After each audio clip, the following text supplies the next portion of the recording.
When they're in the backyard, hey, kids will get bored pretty quick, so they need something to occupy their time. And a little sandbox is pretty good for small kids, but they'll get bored with that pretty quick, and they may ask for a play set. I guarantee you they will sooner or later. And when I was a kid, I remember the old swing sets. They were metal, they had those metal posts, and really all you had just a couple swings and maybe a slide. You know, it kind of got boring after a while. Plus, being out in the weather and it being metal, it would rust quite a bit. Wouldn't look very good after a while, and eventually could even be unsafe to be used.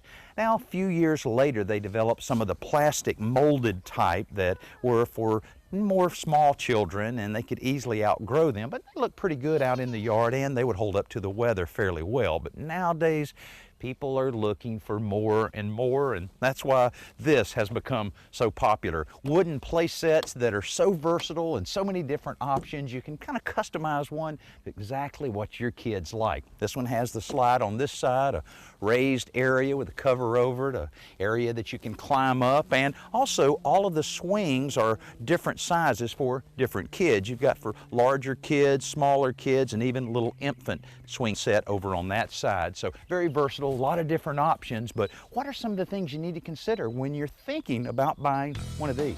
We believe the most important thing to consider when shopping for a play system is to find a play system that your children will grow into, not out of. Numerous times we go into people's backyards and carrying a play system such as this right here, and open the back gate, and there's already a smaller play system in the backyard that their children have outgrown. So we really encourage you to shop as if your children are 10 to 12 years old right now.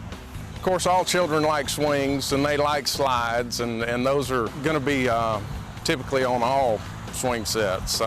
Some of the things that we can do to enhance that is add monkey bars like on this system over here. We can add higher levels, what we call penthouses. You know, these systems are built to where you can add on to them as the children grow. Lee's company installs most of the sets they sell to their customers, but this is certainly one of those things you can do yourself if you have a few tools and a little time. Many of the kits you'll find in the home centers now even include pre-cut lumber, except for the larger pieces like long 4x4s, which you can buy separately. However, it is a good idea to round off all the edges of the lumber and sand any rough areas to avoid those nasty splinters.